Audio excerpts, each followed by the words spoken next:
The morning mist clung to the gardens of Windsor Castle like a gentle veil, obscuring the ancient stone walls that had witnessed centuries of royal transitions.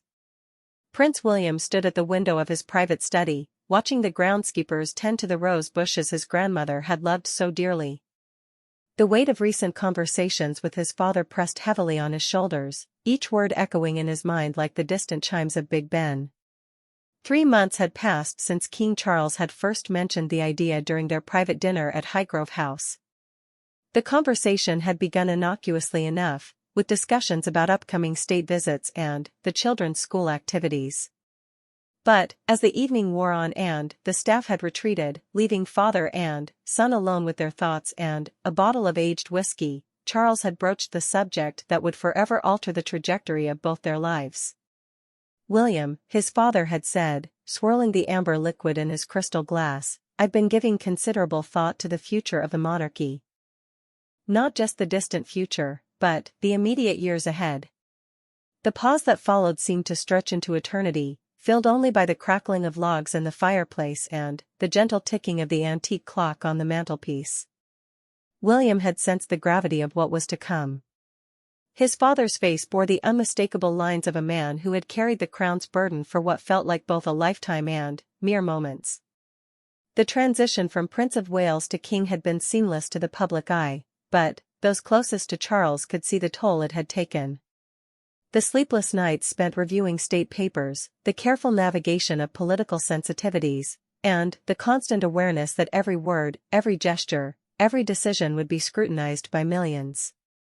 "I believe it's time to begin a gradual transition," Charles had continued, his voice steady but tinged with something William couldn't quite identify. Was it relief? Apprehension? Perhaps both. Not an abdication, mind you, but a careful, measured passing of daily responsibilities. The people need to see continuity, stability. They need to know that the institution they trust will endure. The proposal had been both shocking and oddly inevitable. William had spent his entire life preparing for this moment, yet when it arrived, it felt surreal. The weight of kingship had always been a distant mountain on the horizon, something he would eventually climb but not something that demanded immediate attention. Now, suddenly, that mountain loomed large and immediate. Catherine had been the first person he'd confided in when he returned to Adelaide Cottage that night.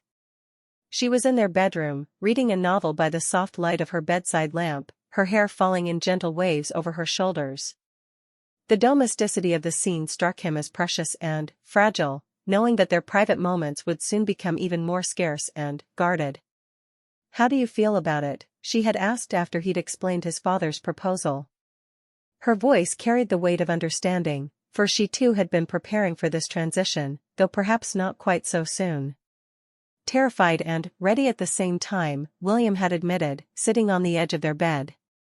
"I've known this day would come my entire life, but somehow I thought we'd have more time. More time for the children to grow up away from the spotlight, more time for us to simply be ourselves." Catherine had reached for his hand, her touch grounding him as it always did. "We'll face it together, as we always have. And perhaps it's better this way, gradual rather than sudden. We can learn and adapt as we go." Over the following weeks, a series of carefully orchestrated meetings began to take place behind the closed doors of Buckingham Palace. The Queen's private secretary, the Prime Minister, and other key figures in the constitutional machinery were briefed on the proposed transition. Each conversation required delicate handling, for while the monarchy had weathered many changes throughout its long history, a voluntary transfer of power from a healthy, capable monarch to his heir was unprecedented in modern times. The children had been the most challenging aspect to navigate. George, at 10 years old, was beginning to understand the weight of his future destiny, but Charlotte and Louis remained blissfully unaware of the full implications. William and Catherine had decided to tell them gradually, age-appropriately, ensuring that their childhood remained as normal as possible even as their father's role in public life began to expand. "Will you still have time to help me with my football practice?" George had asked one evening as William tucked him into bed. The question had pierced William's heart, for it encapsulated everything he feared about the transition. The loss of those precious, ordinary moments that made him feel like a father first and a future king second. "I'll always make time for what matters most," William had promised, meaning every word but knowing the reality would be more complicated than his assurance suggested. The first public indication of the transition came during a state banquet for the visiting president of France. Traditionally, such events were hosted entirely by the reigning monarch, but, this time, King Charles had invited William to take a more prominent role in the proceedings. The media noticed immediately, with royal correspondents speculating about the significance of the Prince of Wales's elevated position during the formal dinner. William had felt every eye upon him as he delivered his first major speech in this new capacity.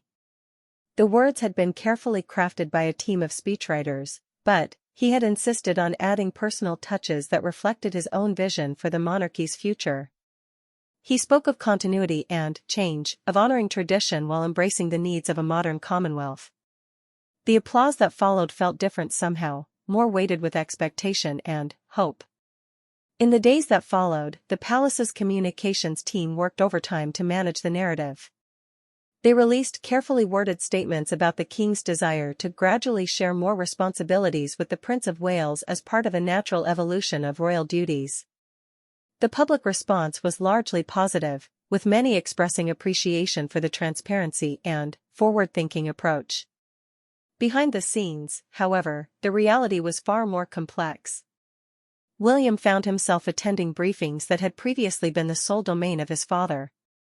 Economic reports, security assessments, diplomatic cables, the sheer volume of information was overwhelming. Each document represented real consequences for real people, decisions that would ripple across the Commonwealth and beyond. One particularly challenging morning involved a crisis in one of the Caribbean realms, where a political situation threatened to destabilize the region. William sat in the secure briefing room at Buckingham Palace, surrounded by advisors and cabinet ministers, as they discussed the delicate balance between constitutional monarchy and political neutrality. The young prince found himself thinking of his grandmother, wondering how she had navigated such treacherous waters with such grace for over 70 years. "Your Majesty," one of the advisors had said, addressing King Charles, "we need a response within the hour." But Charles had looked directly at his son. "I believe this falls under the Prince of Wales's expanded purview.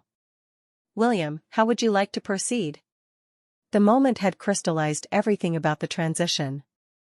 Not just the transfer of titles or ceremonies, but the real, weighty responsibility of decisions that could affect millions of lives. William had felt the familiar flutter of anxiety in his chest, but also something else, a clarity of purpose that surprised him.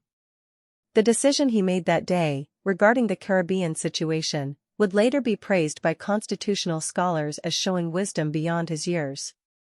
But, in the moment, sitting in that briefing room with all eyes upon him, William simply tried to remember the lessons his grandmother had taught him about service, duty, and the careful balance of power. As autumn approached, the transition began to accelerate.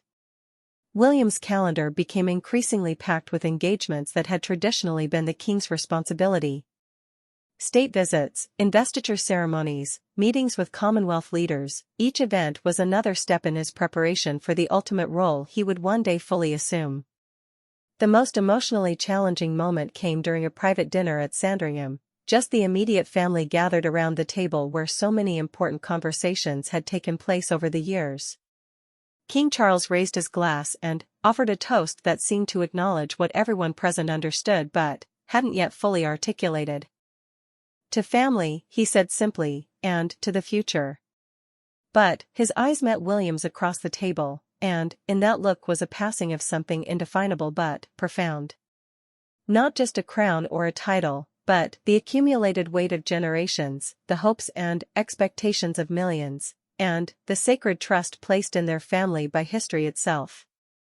As they left Sandringham that evening, William walked through the gardens where he had played as a child, where his own children now ran and laughed during family visits.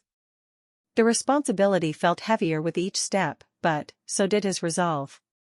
The boy who had once been reluctant to embrace his destiny was gradually becoming the man who would lead not just a nation, but a commonwealth of nations into an uncertain but hopeful future.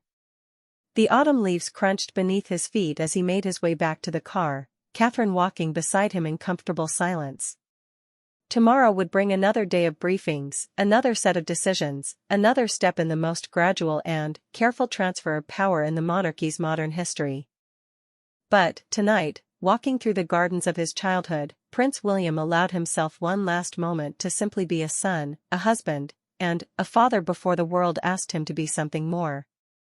The first real test of William's expanded role came unexpectedly on a cold February morning when news broke of a devastating earthquake in one of the Commonwealth nations. The images flooding the news channels were heartbreaking: collapsed buildings, families searching through rubble, children crying for their parents.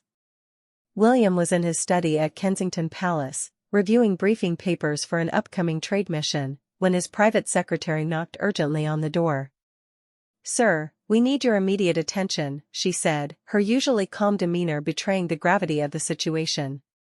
Within minutes, William found himself in a secure video conference with emergency coordinators, diplomatic officials, and aid organizations.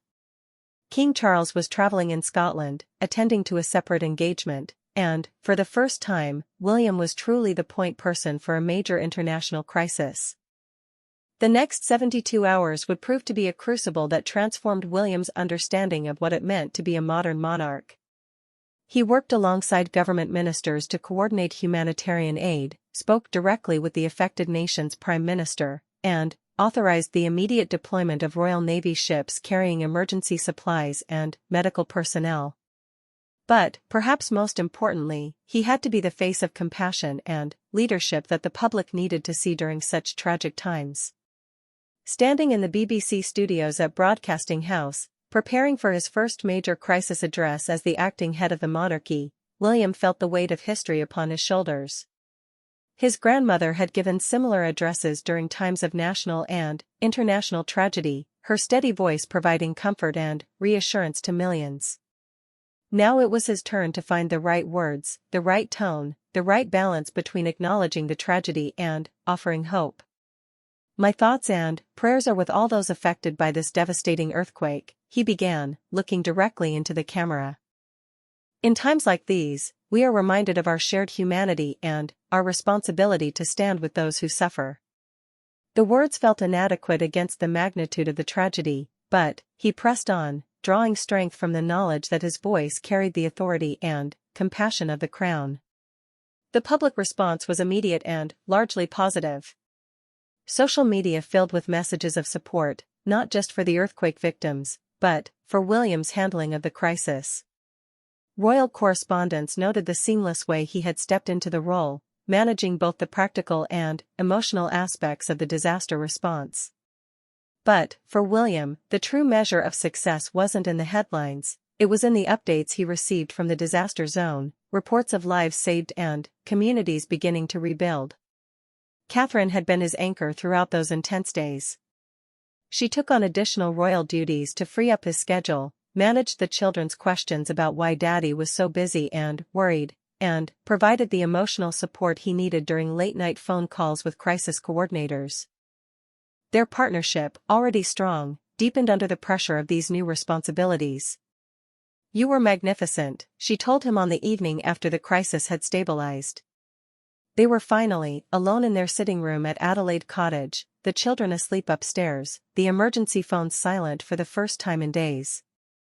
"I could see your grandmother's strength in you today." The mention of his grandmother brought a bittersweet smile to William's face. He had felt her presence throughout the crisis, almost as if she were guiding his decisions and words. The weight of carrying on her legacy was immense, but so was the sense of purpose it provided. Spring brought new challenges and new opportunities. King Charles, perhaps recognizing how well William had handled the earthquake crisis, began to delegate even more significant responsibilities. Constitutional meetings that had been the monarch's exclusive domain now included the Prince of Wales. Foreign diplomats who had grown accustomed to dealing primarily with King Charles found themselves working more frequently with his son. One particularly significant moment came during a state visit from the President of the United States. The relationship between Britain and America had always been crucial to both nations, and royal protocol demanded that such visits be handled with perfect precision. William found himself not just participating in the ceremonial aspects, but actively involved in the substantive discussions about trade, security, and climate change. During a private dinner at Windsor Castle, the American president pulled William aside for what would become a pivotal conversation. "Your father speaks very highly of your judgment," the president said, "and, frankly, from what I've observed today, I can see why. The world is watching this transition with great interest. It's not often we get to witness such a thoughtful approach to leadership succession." The comment stayed with William long after the state visit concluded. The idea that the world was watching, judging not just his individual performance but the monarchy's ability to evolve and adapt, added another layer of pressure to his already heavy responsibilities. But it also reinforced his determination to prove that the institution could remain relevant and effective in the modern world. The children were adapting to their father's increased prominence in ways that were both touching and concerning. George, now showing signs of the serious-mindedness that seemed to run in the family, began asking more sophisticated questions about duty and service. Charlotte displayed a natural empathy that reminded William of his mother, often asking about the people they were trying to help through various charitable initiatives. Louis, still young enough to be largely oblivious to the broader implications, simply missed having his father around for bedtime stories and weekend football games. One evening, as William was putting Louis to bed, his youngest son asked with the brutal honesty that only children possess, "Daddy, are you going to be too important to play with me?" The question hit William like a physical blow, forcing him to confront the personal costs of his expanding role. He spent extra time that night reassuring Louis that no amount of duty or responsibility would ever be more important than being his father. The summer brought the most significant test yet of the transition arrangement. The annual Commonwealth Heads of Government meeting was scheduled to take place in London, and, for the first time, William would serve as the primary host alongside King Charles. The meeting would bring together leaders from 54 nations, each with their own expectations and agendas, each looking to the British monarchy for leadership and stability. Preparations began months in advance, with William immersing himself in briefing papers about each attending nation's political situation, economic challenges, and relationships with the Commonwealth. He met with former prime ministers, constitutional experts, and diplomatic historians, trying to absorb decades of institutional knowledge in a matter of months. The pressure was immense, not just because of the international attention, but because some Commonwealth leaders were openly questioning whether the monarchy remained relevant to their modern, democratic societies. William knew that his performance during this meeting could influence the future of the Commonwealth itself. The opening ceremony at Buckingham Palace was a masterclass in royal pageantry, but, beneath the surface glamour, serious work was taking place. William found himself in bilateral meetings with prime ministers and presidents, discussing everything from trade disputes to climate change initiatives. Each conversation required careful preparation and delicate handling, balancing the monarchy's traditional neutrality with the need to advance British interests and Commonwealth unity. One particularly challenging moment came during a meeting with several Caribbean leaders who were seriously considering transitioning their nations to republican forms of government. The discussion was frank and, sometimes uncomfortable, touching on historical grievances and contemporary relevance. "With respect, Your Royal Highness," one Prime Minister said, "many of our citizens question whether a hereditary monarch based in London can truly represent their interests and aspirations in the 21st century." William's response would later be studied by constitutional scholars and diplomats. Rather than defending the traditional arguments for monarchy, he acknowledged the legitimacy of their concerns and spoke about the evolving role of the institution. "I understand those questions completely," he said, "because they're questions I ask myself every day. The monarchy's relevance cannot be based on tradition alone, it must be earned through service, understanding, and genuine partnership. If we cannot demonstrate that value, then we do not deserve your continued confidence." The honesty of his response surprised some in the room and impressed others.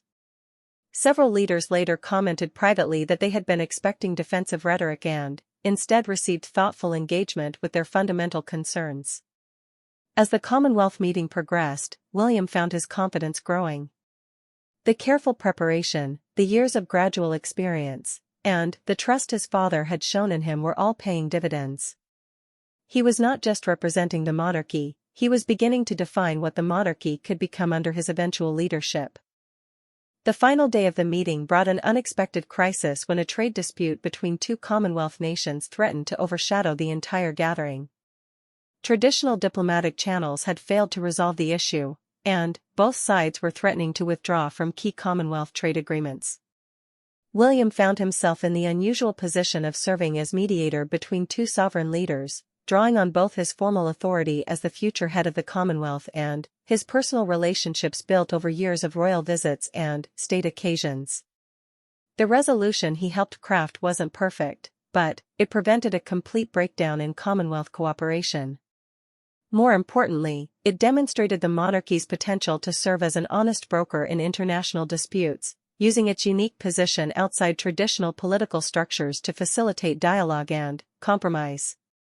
King Charles watched the entire Commonwealth meeting with evident pride, but also with what some observers noted was a sense of relief. The burden he had carried alone for so long was being shared, and shared effectively. The institution that meant so much to him was in capable hands for the future. As the summer evening drew to a close and the last Commonwealth leader departed from London, William stood once again at a palace window, watching the city lights twinkle in the distance.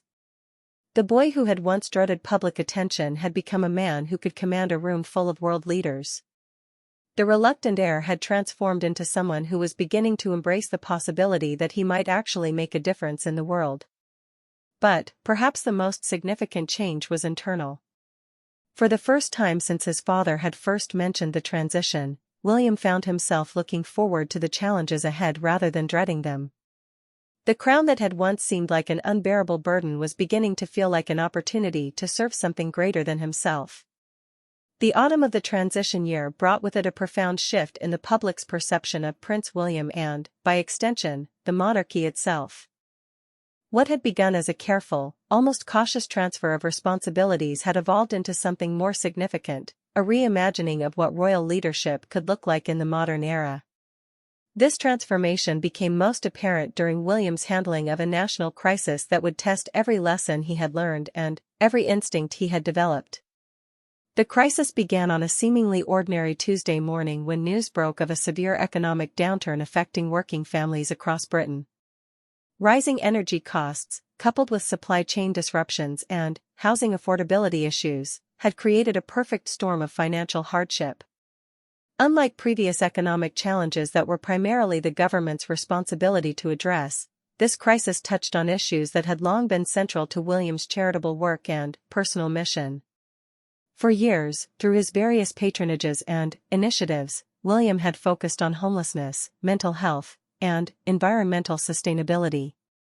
Now, these individual concerns were converging into a broader social crisis that demanded not just charitable response, but moral leadership. The question facing both the palace and the public was whether the monarchy could provide that leadership without overstepping constitutional boundaries. William's response began not with grand speeches or formal announcements, but with a series of unannounced visits to communities across the country. He traveled to food banks in Manchester, homeless shelters in Birmingham, and community centres in Scotland where families were struggling to heat their homes. These visits were different from traditional royal engagements. There was less ceremony, more genuine conversation, and a palpable sense of urgency. During one particularly moving encounter at a community centre in Liverpool, William sat with a single mother named Sarah who was working 2 jobs but still couldn't afford adequate housing for her 3 children.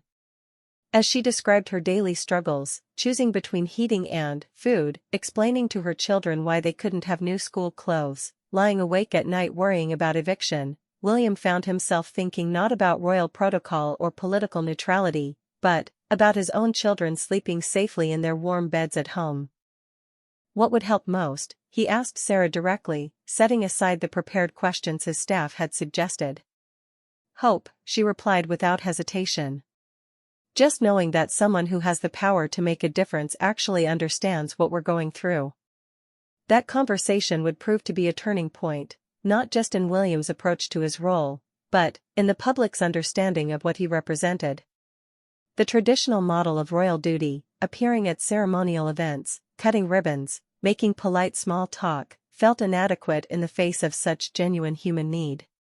Working with his advisors, William developed what they privately called the Sarah Principle. Every initiative, every speech, every decision would be measured against whether it would actually make a difference to someone like Sarah and her children. This principle would guide his actions throughout the remainder of the crisis and beyond. The next phase of his response was more controversial. Working within the constitutional constraints that prevented him from making political statements, William began using his platform to highlight specific issues and solutions. He visited innovative housing projects that demonstrated affordable, sustainable building techniques. He toured businesses that had found ways to support their workers during difficult times. He met with community leaders who had developed creative approaches to local challenges. Each visit was carefully documented and shared through the royal family's social media channels, but these weren't typical royal photographs. Instead of formal posed shots, the images captured William engaged in genuine conversation, listening intently, sometimes looking troubled by what he was learning. The contrast with traditional royal imagery was striking and intentional. The palace's communications team worked overtime to manage the delicate balance between advocacy and political neutrality. Every statement was carefully crafted to highlight problems and potential solutions without criticizing government policy or endorsing specific political positions. It was a tightrope walk that required unprecedented coordination between constitutional experts, communication specialists, and William's own growing political instincts. King Charles watched his son's evolution during this period with a mixture of admiration and anxiety. He recognized the genuine passion driving William's actions, but he also understood the risks inherent in a more activist approach to monarchy. The institution had survived for centuries by adapting to changing circumstances while maintaining its essential character. The question was whether William's approach represented healthy evolution or dangerous deviation. The tension came to a head during a private meeting between father and son at Highgrove House. Charles had requested the meeting after reading newspaper editorials both praising and criticizing William's unprecedented activism. Some commentators celebrated the monarchy's apparent willingness to address real social issues, while others warned that political engagement, however well-intentioned, threatened the institution's carefully maintained neutrality. "I admire what you're trying to accomplish," Charles told his son as they walked through the gardens he had spent decades cultivating. "But we must be extremely careful not to compromise the monarchy's constitutional position. Our strength comes from being above politics, not from engaging with it." William listened respectfully to his father's concerns, but his response revealed how much his thinking had evolved since the transition began. "Father, I understand the traditional approach, and I respect the wisdom behind it. But I think we're facing a choice between relevance and neutrality. If the monarchy is seen as disconnected from the real struggles of ordinary people, if we're perceived as simply ceremonial figureheads with no understanding of modern life, then our neutrality won't matter because we won't matter." The conversation that followed was one of the most significant in their relationship. Charles shared stories from his own decades as Prince of Wales, describing his frustrations with the constraints of royal duty and his own evolution in understanding the institution's role. William spoke passionately about his vision for a monarchy that could serve as a force for positive change while still respecting constitutional boundaries. "I'm not trying to be a politician," William insisted. "I'm trying to be a leader. There's a difference between taking political positions and providing moral leadership during times of crisis." The debate reflected broader questions about the monarchy's role in contemporary society. Traditional constitutional monarchy emphasized the crown's symbolic function, representing continuity, stability, and national unity above the temporary divisions of politics. But William's approach suggested a more active interpretation of royal duty, one that saw moral leadership as compatible with, even essential to, constitutional monarchy. the public seemed increasingly supportive of William's approach. Polling data showed that his approval ratings had risen significantly during the crisis, particularly among younger demographics who had previously been skeptical of the monarchy's relevance. More importantly, the initiatives he had highlighted were generating real action. Businesses he had visited reported increased volunteer applications and donations. Housing projects he had toured received new funding from both government and private sources. Catherine played a crucial role in supporting William's evolving approach while helping to maintain the careful balance between activism and constitutional propriety. Her own royal duties increasingly complemented his crisis response, focusing on the educational and mental health impacts of economic hardship on children and families. Together, they developed a partnership approach that allowed them to address complex social issues from multiple angles while distributing the political risk. The children, now more aware of their father's heightened public profile, began asking more sophisticated questions about duty, privilege, and responsibility. George, in particular, seemed to grasp intuitively that their family's position came with obligations that extended beyond traditional ceremonial roles. During one family dinner, Charlotte asked why some children didn't have enough food when their family had so much. The question led to a conversation about inequality, responsibility, and the purpose of privilege that would have been unimaginable in previous generations of the royal family. William and Catherine found themselves explaining concepts of social justice and civic duty that their own royal education had largely overlooked. As winter approached, the economic crisis began to stabilize, but the changes in William's approach to royal duty had become permanent. He had discovered that the monarchy could be a powerful force for positive change without abandoning its constitutional role. The key was focusing on moral leadership rather than political advocacy, highlighting problems rather than prescribing specific policy solutions, and using the platform of the crown to amplify voices that might otherwise go unheard. The transformation was perhaps most evident during the annual Christmas broadcast, a tradition that typically featured carefully neutral messages about faith, family, and service. William's contribution to the broadcast, delivered alongside his father, struck a different tone. While maintaining the traditional elements of hope and gratitude, he spoke directly about the struggles many families were facing and the responsibility of those with privilege to serve those without. This year has reminded us that true leadership is not about commanding from above, but about understanding from within, he said, speaking directly to the camera with an intensity that surprised viewers accustomed to more formal royal addresses. The crown's greatest power is not its authority, but its ability to shine light on both suffering and solutions. The response was immediate and largely positive. Social media filled with messages of support from people who felt, perhaps for the first time, that the royal family truly understood their struggles. Constitutional experts debated whether William had crossed any lines, but most agreed that he had found a way to be both politically neutral and morally engaged. As the year drew to a close, it was clear that something fundamental had changed in the British monarchy. The institution that had once seemed increasingly distant from modern life had found a way to become more relevant without sacrificing its essential character. William had proven that it was possible to be both a constitutional monarch and a moral leader, to respect political neutrality while still standing for principles of justice and compassion. But perhaps the most significant change was in William himself. The reluctant heir who had once dreaded public attention had become a leader who understood that his privilege came with profound responsibilities. He had learned to see the crown not as a burden to be endured, but as a tool for service that could make a real difference in people's lives. The boy who had walked behind his mother's coffin, trying to disappear into himself while the world watched, had become a man who could stand before that same world with confidence and purpose. The transformation was not just personal, it was institutional, representing a new chapter in the long story of the British monarchy. The new year brought with it an unexpected challenge that would test not only William's growing leadership skills but also the very foundations of the constitutional monarchy he was learning to embody.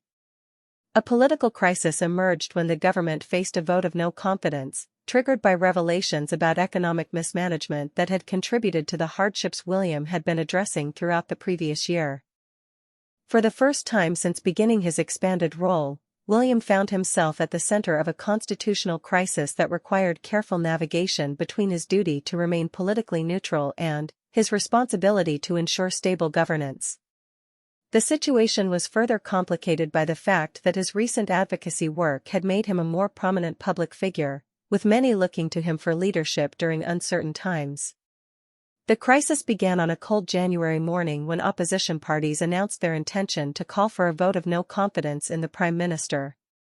The allegations centered on economic policies that had exacerbated the cost of living crisis, creating a direct connection to the issues William had been highlighting in his community visits.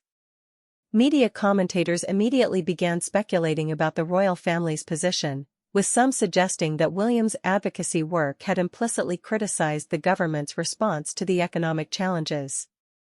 In the past, such political turbulence would have been handled entirely by King Charles, with established protocols governing the monarch's role in potential changes of government.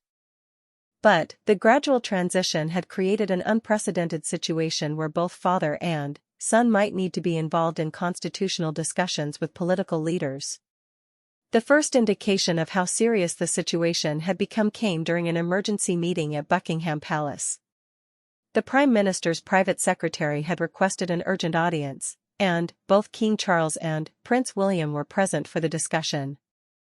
The conversation that followed would remain confidential, as required by constitutional convention, but its implications would ripple through the entire political establishment.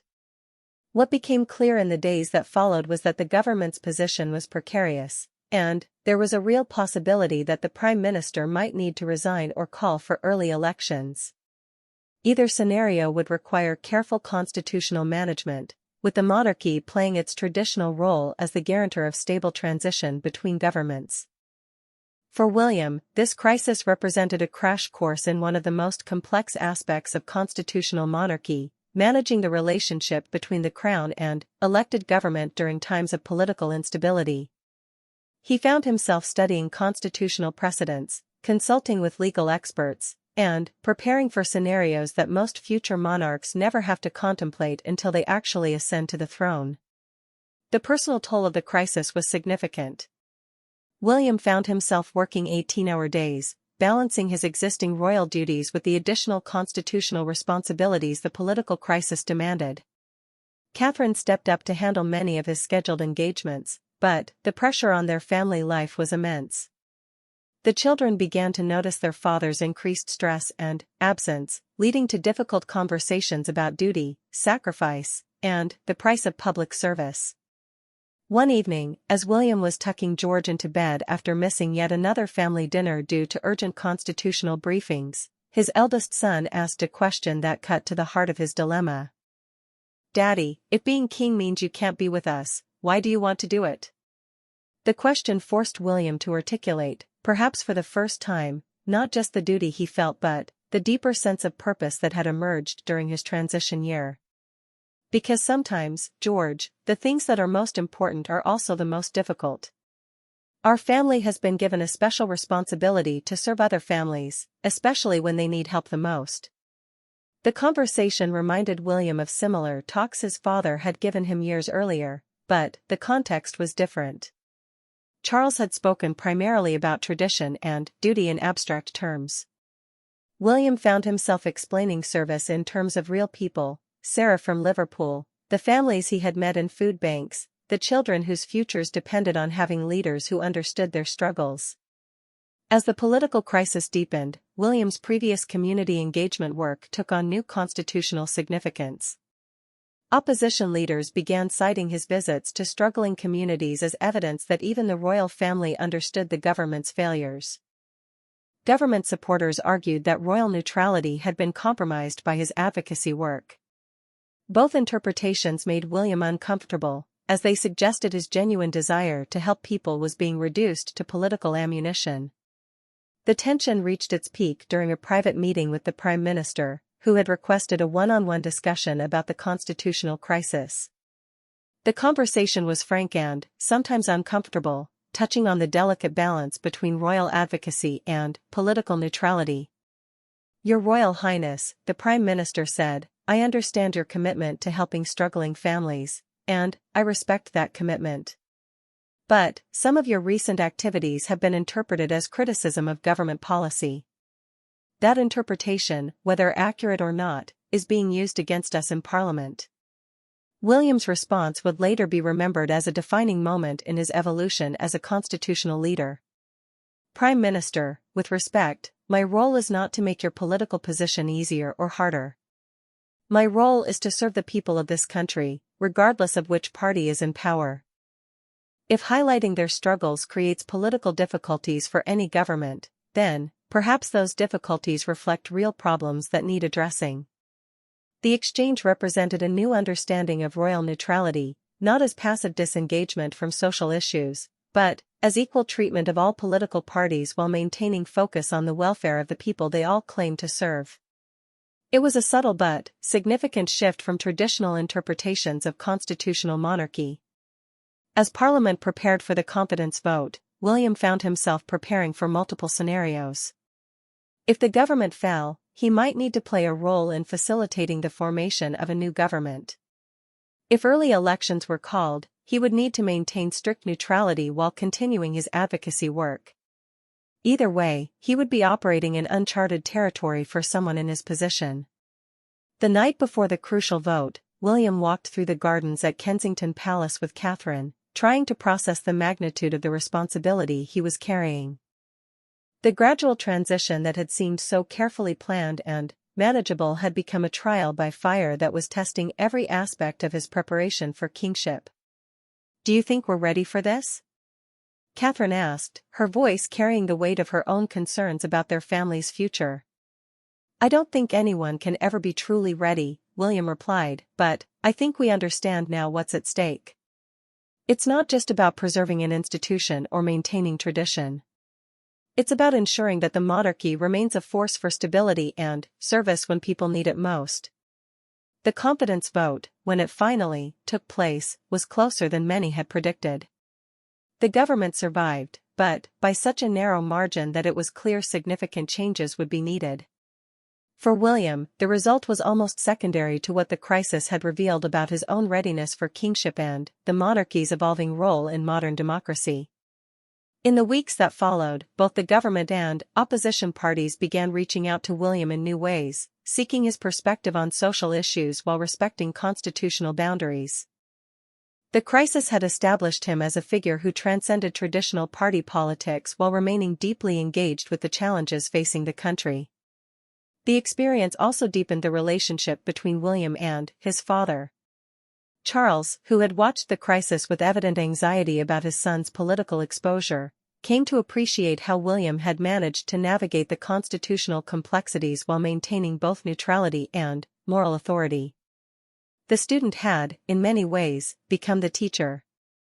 Perhaps the most significant outcome of the political crisis was the public's response. Polling conducted after the confidence vote showed that William's approval ratings had actually increased during the crisis, with many people expressing appreciation for what they saw as principled leadership during uncertain times.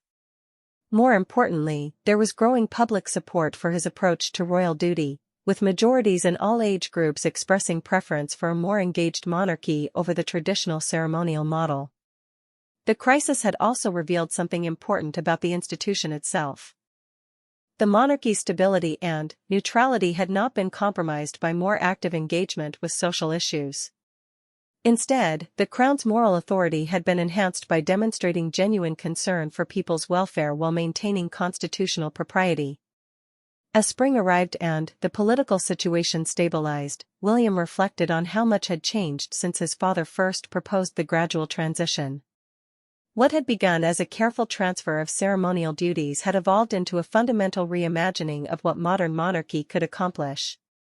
The reluctant heir had become a confident leader, ready to assume the full weight of the crown when the time came. But, perhaps most importantly, the crisis had proven that the institution of monarchy could adapt and evolve without losing its essential character. The crown that had once seemed like an anachronistic relic of the past was proving itself to be a vital force for stability and service in the modern world. And, at the center of that transformation was a future king who had learned to see his destiny not as a burden to be endured, but as an opportunity to serve something greater than himself. 2 years after the gradual transition began, the moment everyone had been anticipating arrived, not with fanfare or formal ceremony, but with quiet dignity befitting the thoughtful process that had brought them to this point. King Charles, now 77 and, having successfully guided both his son and the institution through the most significant constitutional evolution in modern royal history, made the decision that would complete William's transformation from heir to monarch. The announcement came on a crisp September morning, delivered through a statement that reflected the measured, careful approach that had characterized the entire transition. After careful consideration and, with the full support of my family, the statement read, I have decided that the time has come to formally transfer the responsibilities of the crown to my son, Prince William. This decision reflects not any diminishment of my commitment to service, but rather my confidence in his readiness to lead our nation and Commonwealth into the future. The news sent ripples of surprise and anticipation throughout Britain and the Commonwealth realms. Unlike previous royal successions, which had come through death or dramatic abdication, this transition represented something unprecedented, a voluntary passing of the crown from a healthy, capable monarch to his equally prepared heir, based purely on what was best for the institution and the people it served. For William, the moment brought a complex mixture of emotions. The weight of destiny he had carried his entire life was finally becoming reality, but the gradual nature of the transition had allowed him to grow into the role rather than being thrust into it unprepared. Standing in his study at Adelaide Cottage, reading the statement that would change his life forever, he felt not the terror he had once imagined, but a profound sense of readiness and purpose. The conversation with Catherine that evening would remain one of their most private and precious memories. After putting the children to bed and ensuring they would not be disturbed, they sat together in their sitting room, processing what the announcement meant for their family, their marriage, and their future. Are you frightened? Catherine asked, taking his hand as she had done so many times during moments of uncertainty and transition. Strangely, no, William replied, surprising himself with his honesty. 2 years ago, I would have been terrified. But everything we've been through, every challenge we've faced, every crisis we've navigated, it's all been preparation for this moment. I feel ready in a way I never thought possible. The children's reactions reflected their different personalities and ages. George, now 12 and increasingly aware of his own future destiny, received the news with a solemnity that reminded both parents of William's own childhood awareness of his eventual role. Charlotte, ever empathetic, immediately asked what this would mean for their family life and whether they would still be able to have normal moments together. Louis, still young enough to be primarily concerned with immediate changes, wanted to know if they would have to move and whether his toys would come with them. The most challenging conversation was with George, who understood that his father's elevation to king meant his own future as heir was no longer a distant abstraction but an approaching reality. William and Catherine had prepared for this moment, but actually having the conversation proved more emotional than either had anticipated. Will I have to do what you've been doing? George asked, referring to the increased public duties and responsibilities he had observed his father taking on. Someday, yes, William replied honestly. But not for many, many years. You'll have time to grow up, to learn, to become the person you're meant to be before any of this becomes your responsibility. And, when that time comes, we'll make sure you're as ready as I feel now. The formal ceremony surrounding the transition would take place over several months, allowing for the complex constitutional and practical arrangements such a change required. The coronation was scheduled for the following spring, giving the new King William time to settle into his role before the elaborate ceremony that would mark his formal recognition as sovereign.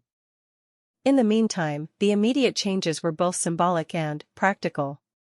The new King William V, as he would be known, moved his primary office to Buckingham Palace while maintaining Adelaide Cottage as the family's private residence. The balance between official duty and family life that had been so carefully constructed during the transition period would need to be maintained and even strengthened now that the full weight of the crown rested on his shoulders. The public response to the transition was overwhelmingly positive, reflecting the success of the gradual approach Charles and William had developed. Rather than shock or uncertainty about sudden change, there was widespread confidence in William's readiness for the role and appreciation for the thoughtful way the transition had been managed. International reaction was equally positive, with world leaders expressing confidence in the continuity of Britain's constitutional monarchy and the Commonwealth's stability. The gradual transition had allowed diplomatic relationships to evolve naturally, with many foreign leaders having already worked extensively with William in his expanded role as Prince of Wales. Perhaps the most meaningful response came from the communities William had visited during the economic crisis. Letters poured into Buckingham Palace from families like Sarah's in Liverpool, expressing gratitude not just for his advocacy during difficult times but for demonstrating that the monarchy could be both above politics and genuinely engaged with people's struggles. The first months of William's reign established patterns that would define his kingship. Weekly audiences with the Prime Minister continued the constitutional tradition while reflecting his more engaged approach to understanding government policy and its impact on ordinary people. State visits and official ceremonies maintained the pageantry and dignity expected of royal occasions while incorporating subtle changes that reflected contemporary values and priorities. Most significantly, King William continued and expanded the community engagement work that had characterized his preparation for the crown. Regular visits to food banks, homeless shelters, and community centers became not exceptional royal activities but integral parts of the monarchy's work. The crown's role as a symbol of national unity was enhanced by visible demonstration of concern for all citizens, regardless of their circumstances. The coronation, when it finally took place in Westminster Abbey, struck a perfect balance between honoring ancient traditions and acknowledging contemporary realities. The ceremony included all the historic elements that connected the new king to centuries of predecessors, but also featured representatives from the diverse communities that make up modern Britain. The guest list reflected William's approach to monarchy, traditional dignitaries alongside community leaders, heads of state alongside ordinary citizens who had made extraordinary contributions to their communities. Catherine's role as queen consort was defined with the same thoughtful approach that had characterized William's evolution. Her focus on children's welfare, mental health, and education provided a perfect complement to his broader social advocacy, creating a royal partnership that addressed society's challenges from multiple angles while respecting constitutional boundaries. The children adapted to their new circumstances with remarkable resilience, helped by their parents' determination to maintain as much normalcy as possible. George began receiving more formal instruction in constitutional history and royal duties, but always balanced with emphasis on his childhood and education.